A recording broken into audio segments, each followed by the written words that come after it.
Hi, I'm Pam with PJ's Glass Creations, and when I'm looking at things online, a question I frequently see is I have this piece of garden art and I have this rod. How do I attach the two? And so this video will show you a really simple way to make this bracket. All it uses is some scrap glass. It takes about a minute to make. Pop it in the kiln and you have an excellent way to attach your yard art to a rod. So follow me and I'll show you how. One of the biggest problems when making a garden stake is how to attach the rod. So here I have this bird fused glass piece that I made. It's just for flower pots.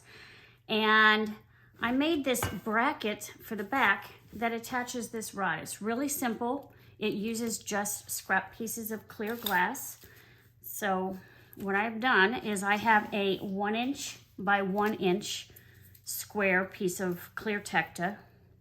And I also have two 1 inch by 3/8 inches pieces of TACK, and I am just attaching those with super glue to either edge. You can use whatever glue works for you. You can use a glass tack, Elmer's glue, whatever glue you normally use will work just fine. I like the super glue just because it's quick. And I'm going to attach it to either side, leaving a channel down the middle. And then I also don't want my rod going all the way through.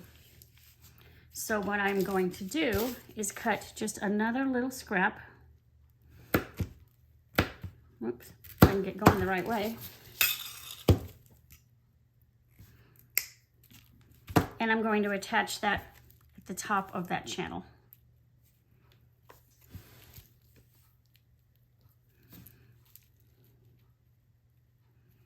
This one I can't quite, there we go. Can't quite get it down there. So here's my bracket. The next thing I'm going to do when I fuse it is I need to put a rod, a scrap of rod in there just to work as a placeholder. So here I have a scrap piece of rod. This is a stainless steel rod. To tell you the truth, I have not tried putting these brass ones in. I'm assuming they would work, but I'm not sure. And I am just going to roll a piece of thin fire paper, you can use papyrus paper, whatever you have, around this scrap of rod.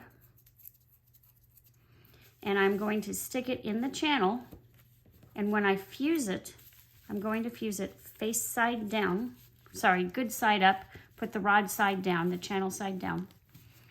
And this piece of thin fire paper will act as a placeholder for the rod.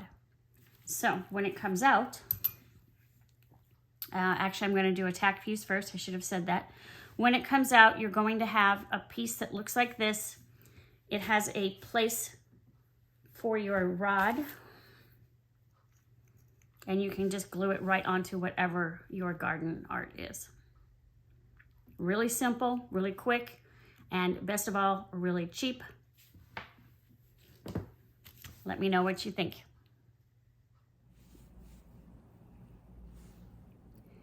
I hope you found this video helpful and now know how to make a bracket that'll hold your garden art onto a rod. If you did like this video, please like, share, and subscribe. You can also find me on YouTube, Facebook, and Etsy. Thanks a lot. Have a good day. Bye.